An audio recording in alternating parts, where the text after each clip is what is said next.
All right, so we're going to start with your full name. Okay. And what's your full name? James Wall III. Perfect.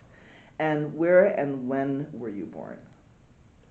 I was born in Rapid City, South Dakota. Mhm. And I was born in 67. And what is your connection to Black Bottom? Well, my connection to Black Bottom is I actually used to attend church in the area Okay. on the other side of the freeway from where Black Bottom is. And I got I should say I received my first knowledge of it when my grandmother's brother, my great uncle, Charles Burney, took me for a ride in 1984, and I had no idea what and where we were going. Mm. And he asked me a question, and he asked that if I knew why freeways were made. Wow. And I told him no. I was just 17. And he told me they built freeways to go around us. And as we're riding down I-75, down to the Davidson Freeway, connecting onto the Lodge Freeway, it hit me like a ton of bricks. Wow, what he just told me we are actually doing and I'm actually seeing, but I would have never noticed this had he not brought this to my attention. Mm. And And so your great uncle, had he lived in that area? no, they didn't. He and his family, his siblings and parents, they didn't reside in Black Bottom, but we resided up the freeway from Black Bottom. Right. So to do shopping or going to church services or even to go back and forth downtown, there was always a reason to go through or past Black Bottom. Right. Okay.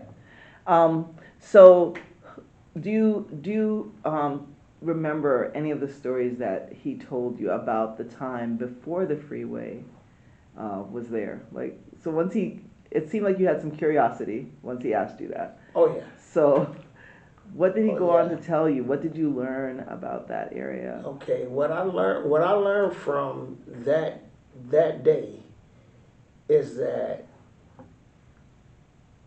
what we know as Eastern Market, Mm-hmm.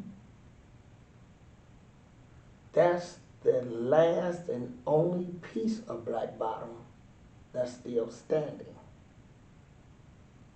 And that before the freeway, some black people called that area Paradise Valley because it was a thriving black community. Businesses and homes alike. Mm-hmm. So that's what that's what I learned from that ride that day. So you mentioned earlier your great grandfather. So Yes. tell me about him and his connection to the story. Okay, well, Because 1898. that's the year he was born, 1898. And he arrived here in Michigan, I don't know what year, but he came from Alabama, Okay. okay? And he started his family, him and my great grandmother started their family in Hamtramck, Michigan, before we moved on the other side of Hamtramck into Detroit, which is between the area where Black Bottom was and the Davidson Freeway. Wow. Yes, so. And he had a lot of knowledge had I known what I know now, all the time that I spent with him, I would have been able to ask him even more questions and get a lot more answers from him, because this was his generation. Right. Absolutely. Absolutely. Yes.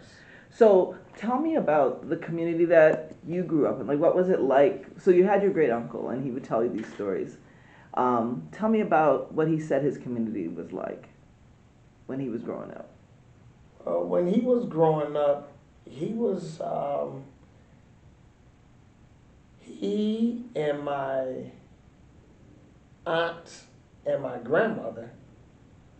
They were children during Prohibition here in Detroit. Wow.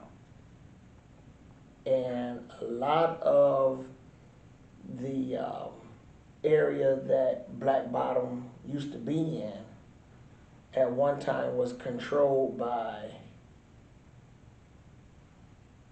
a Jewish mafia called the Purple Gang. Wow. So that was my great grandfather's generation.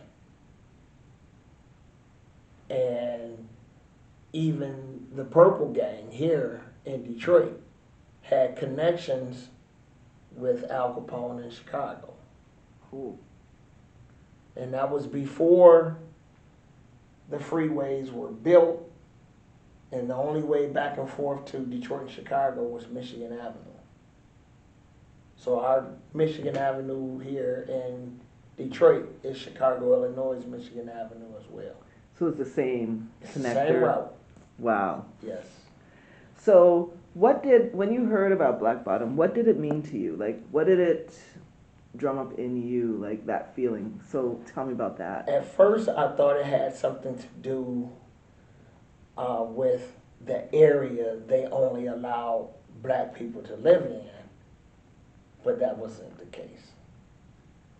Because it's known for the dark soil that the French settlers used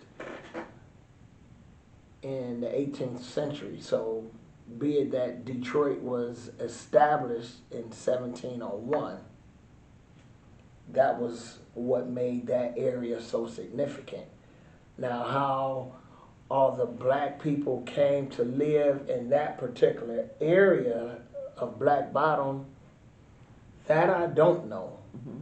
But what I do know from what my great uncle shared with me and told me, during that time, black people were not allowed to live anywhere on the west side of the city of Detroit, nor in Highland Park, Michigan as well, which is the city within the city.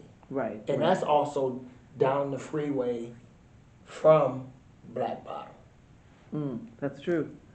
So how did you learn about the plan to destroy the Black Bottom? How did you, was that when he told you the story about the freeways and he drove on 75, how did he explain that to you about the destruction of that? Oh, he told me that I-75 was deliberately put where it is. And his mind, like a lot of others that I've spoke with, they all say the same thing. And when I say they, I'm talking about black people. Black Bottom was, I-75, just as Black Wall Street was done away with, Mm-hmm. they did the same thing here in Detroit, except they didn't use fire. They used cement, called I-75. And a lot of people do not know about that area of I-75. Now, I've heard a lot about I-75 because it was at the corner of my street that I grew up on. And where was your street? Can you give me your address? Yes. Mm-hmm. Let me jot that down. What was your address there? The address was 2009 Halleck Street. Halleck? At Halleck. Halleck. Halleck. Street, right? So that's just 4 blocks north of Carpenter, which starts Hamtramck. Okay. Okay. So, what do you see? What do you think the thinking was? I mean, if you can just surmise, like, what do you think they were thinking when they decided to do that? Do you think there was an intention to destroy that area because black folks live there? Like, Yes, to break the black community up because the black community was strong then, very strong. hmm I'm actually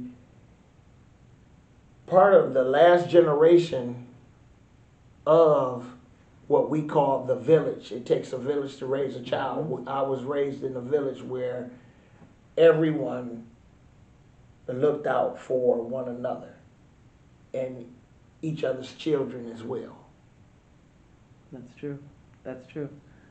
So, what would I don't know if you've heard that they are now having conversations around what to do with 375. So there's I-75 that runs through, Right. but 375 is actually where Black Bottom was.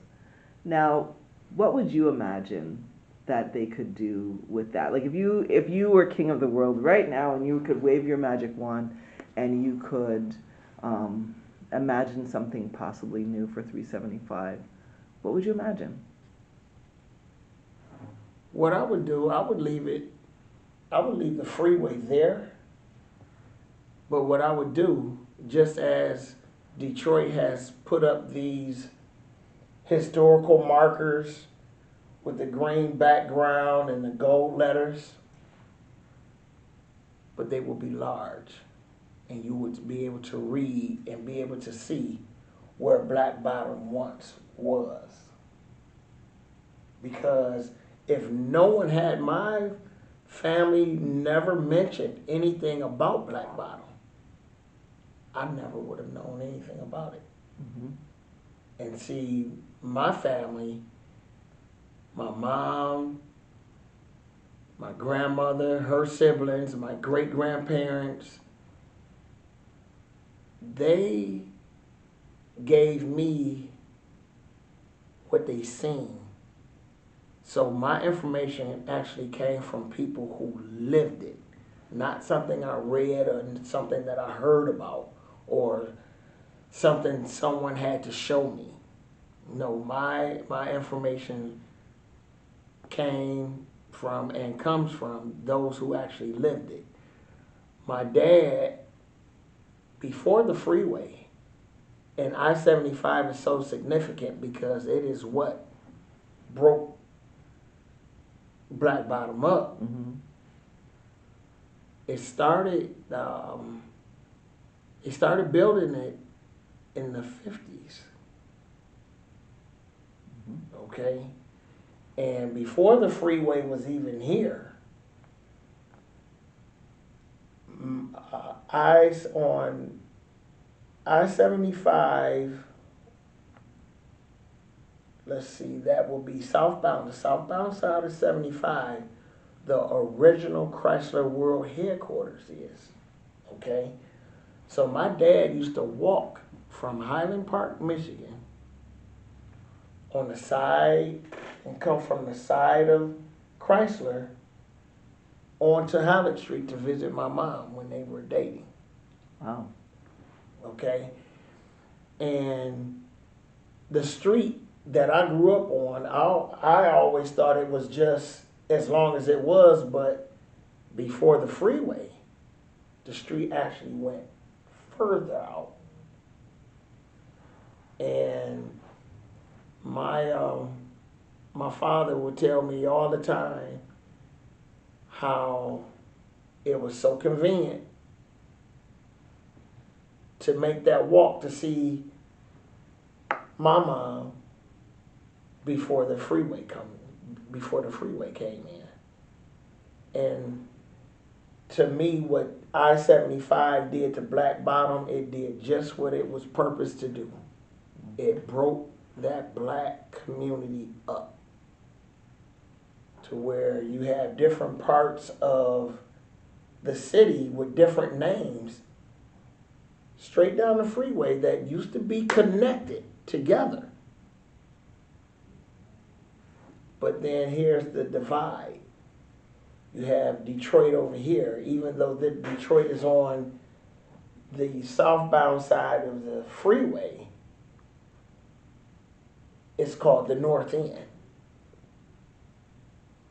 You know, and my mom told me, and all of this is connected to Black Bottom because, see, these businesses were in Black Bottom, but she told me that on Oakland Avenue, on the North End, black families had pharmacies over there. I asked my mom one day in the 80s, the 1980s, I asked my mom, what happened to all the black businesses? I remember as a child in the 70s coming up, I remember all these car washes. My dad used to take me to the gas stations that had black owners. The stores. What happened to the black record shops that used to be along Oakland? The mafia put them out of business. And now, because I asked questions, if I wanted to start a business in the Eastern Market District now, which is the last piece of Black Bottom still standing, I was told that no, I couldn't go to Detroit City Council, which I thought that I would be able to. However, you have to go through the descendants of the Jewish mafia that ran this area where Black Bottom once was. And then two, another thing, getting back to my uncle, my great uncle, Black Bottom down at 375 where you're talking about. Mm-hmm. Now, Lafayette Park and the residential district down there was also a part of Black Bottom. Absolutely. And we have contributed, our ancestors have contributed so much to the city of Detroit.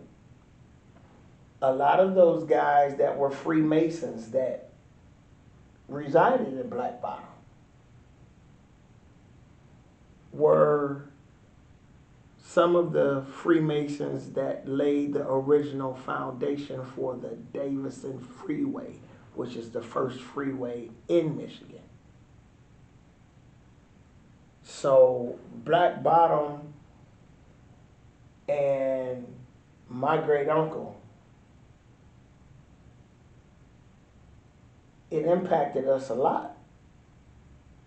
But the thing is, like I say, this history that he told me about, I wouldn't have learned this in school. Had it not actually came from someone who actually lived it and seen it, I would have no knowledge of it. And then it made me want to research some of the other streets around the area. And to come to find out, you have streets that run into Black Bottom, like Canfield. Okay? But Canfield is not just a word. That was a family. Mm-hmm. And they were not so nice to black people. Okay? Ledyard Street. That's further down. That's closer to, even though it goes out to Woodward, but it's still part of, well, the other side of the street from Ledyard is part of where Black Bottom was. and the Ledyard family as well. And see, when you research these families, these names, it's mind blowing. And given what Detroit, what black people have offered not only to Detroit, but to this country. Mm-hmm. Absolutely. So, what would reparations for the destruction of Black Bottom look like as part of the redevelopment of I-375? So, we talked about what you would like to see happen, but what if reparations were involved? What should happen? What do you think the people that were uprooted from there should get for their trouble, for their displacement, Oh, in terms of reparations? anywhere in a city that they would like to reside, free taxes. No taxes to pay on property or land. That's what I would like to see. That's a lot of money saved. A lot of money that can go elsewhere within their families or within our community or for everyone. Because what we've done, you have a lot of Motown artists that grew up very close to and across from Black Bottom. They were the children of those that resided there. But that history is lost if no one is saying anything about it. Absolutely. So, what about in terms of structure? I'm not trying to lead you, but things like a museum or a library that has some of the history, or that has these archives that we're actually recording today that people could come and listen to or learn from. Okay, I'll tell you what I would like to see, even though it's downtown Detroit. But I think that when you enter into downtown Detroit on 375, right before you get off of it, I think 2 statues should be standing there. One of Joe Louis and the other Coleman A. Young.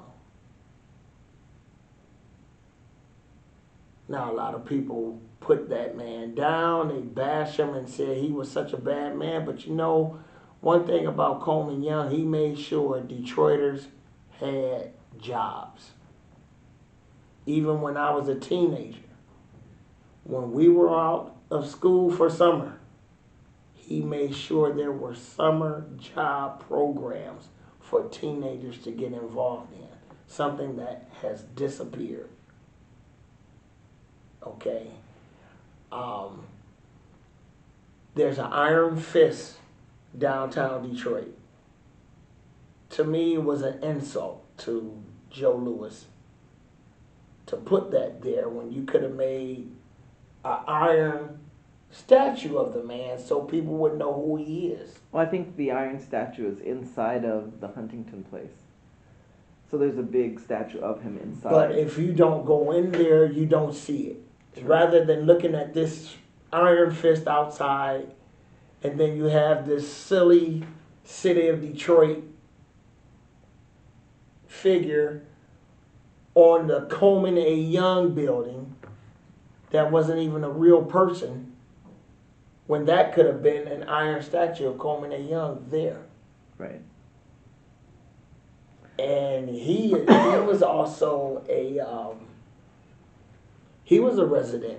Coleman A. Young was a resident of Black Bottom. Right. Because, like I say, some of those people reference Black Bottom as Paradise Valley. Mm-hmm. Absolutely. Okay, and seeing that we don't get a chance to hear about unless there's someone to tell us. That's right. So that's why we're thankful that you're here. Yes, thank you. I'm glad to be here. So, what is the most important for future generations to remember about Black Bottom or Paradise Valley? What do you think is something that if you were talking to your children or to your neighborhood kids, what would you think would be something that was really, really significant? Because what your great uncle did for you, you now are in the great uncle Yes. position. What Right. would be important for young people to know? What would be important for them to know is where a lot of our families and our community came from or where we started from to even expand throughout the city of Detroit. A lot of families had businesses in that district, in the Black Bottom district, and their children are now my parents' age, what would have been my parents' age, their 80s, their 70s. And starting in Black Bottom, they were able to take those businesses that had to close and open those businesses up throughout the city of Detroit or out of the state of Michigan if they chose to move out of the state. Mm-hmm. That makes sense. Why is it important for the histories of Black Bottom to be preserved and passed on to future generations? Why do you think that's important? I think it's important because these children, they need a chance like we had a chance. Someone poured into us. We need to be pouring this information into them because they could possibly come up with a resolution Mm-hmm. or resolve, some type of resolve that will be better for them. And if they're living better, which living better to me is not making a living, it's having a living, then they're able to benefit others who may want to be a part of or give ideas to spring out in other areas. I agree, most definitely. Anything else you want to get on the record today that I didn't touch on, that I didn't ask you, that you think that I missed of talking about the Black Bottom? Yes. So anything else you can think of that I might not have thought of to ask you today? Okay, let's see. Now, I do, being a musician and a fan, a big music fan, Mm-hmm. it warms my heart to know that Burt's Warehouse is sitting in Eastern Market, which is part of, again, he's on the last strip of Black Bottom Mm-hmm. when he originally was on Belle Isle. So just for him to be over there, a lot of great acts, well-known acts have come through Burt's Warehouse. And he's given a lot of local musicians their chance to shine and start and to become bigger than what they are now. Well, big as they are now. So I let's see. Also,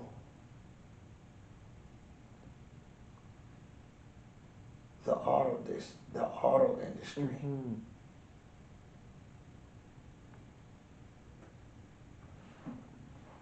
I would like to see a lot of those workers, the families of those workers that put in careers into Ford, General Motors, and Chrysler corporations, rather than retiring with a watch or a plaque because of what they had to give up and continue working at those plants. I would like to see them with new vehicles, custom made, any vehicle that the company that they worked for, the auto company that they worked for, whatever vehicles they make or produce, they should retire with one. Or if they have a family and can prove their residency in Detroit, everyone of driving age, of those that worked in those factories, that had to give up their businesses and or homes in Black Bottom, everyone should be rewarded with a vehicle of their choice. That's a creative and interesting concept. Yes. I never thought of that. Because they had to give up a lot. When Black Bottom was here, Ford Motor Company was just at Piquette and John R. Chrysler was just down the freeway. I would say at best, at least 5 miles down the freeway. That's walking distance. So, to have to give up your home, you move further away from your job. Now I can't walk to work anymore. How are we going to get there on time without getting fired? See, so that's why that's why I say what I say, because there was so much that the residents of Black Bottom had to give up just for it now to be brought up. Right. Look how many generations have passed. And some didn't know. You know, you're very fortunate that your great uncle, even on that drive that one day, you know, raised up a curiosity in you to just want to know Yes. more and to, because his story lives on in your story, Yes. and that is so important. Oh yeah. And then to keep in mind, black people were still moving here, and Black Bottom was still a place, even though it was overcrowded. Black people were still coming here from other states, from the South. And 1929 was the year of the Great Depression. And they were still flocking here to Detroit. Black Bottom. And the community was so close-knit. I mean, what can you say about a strong community like that, and possibly a lot of the negative publicity that Detroit had to endure because of what was actually going on? That wouldn't have been an option for a lot of these black families. They had jobs to work at, homes to live in, families to go home to. Yeah. Because I do recall neighbors and family members telling me they chose the street life because of lack of jobs. But they were fighting wars. Like my great uncle, he was in the Korean War, only to come home and be treated like this. You know, it's so unfair. It is very, very. Very unfair. And why not do a movie on Black Bottom? Well, hopefully we get enough oral histories to have that as a real possibility, you know? Yes, yes. Because when you start piecing the stories together, you realize that there are some really valuable through lines. And so. Oh, yeah. And then you find out that, you know, we've all heard that you're only 6 people away from knowing everyone in the world. You never know who's connected. And this is one thing that my dad taught me, to communicate, talk to people, so that you can find out information or even give information. Very true. But you never know who knows who. You and I, we're just meeting today, and we have no idea we have 7 people in common. Very And true. that's where the connection goes. And this is what our children nowadays are missing out on. They're thinking, they're looking up to the crime world and think that's going to last. No, they need to see more of us coming together as a community, like Black Bottom residents were and businesses were. They took care of one another. And seeing, the thing is that there was no need to go anywhere else, because everything they needed was right there in the community of Black Bottom. And unfortunately, what I see today in lack of a community like Black Bottom is this. We spend, meaning our people, our community, we spend our money everywhere. We look at all the businesses in our communities. These businesses aren't Black owned, but they're up and running. But we have Black businesses, but those people we spend our money with will not spend a dime with us. Very true. And I was actually told that by someone else from a different ethnic group. Well, I think that's why the conversation about what could, the possibilities for what could happen to Black Bottom next, they're really important, because business is another possibility, right? Businesses were lost, so it's another possibility of a conversation.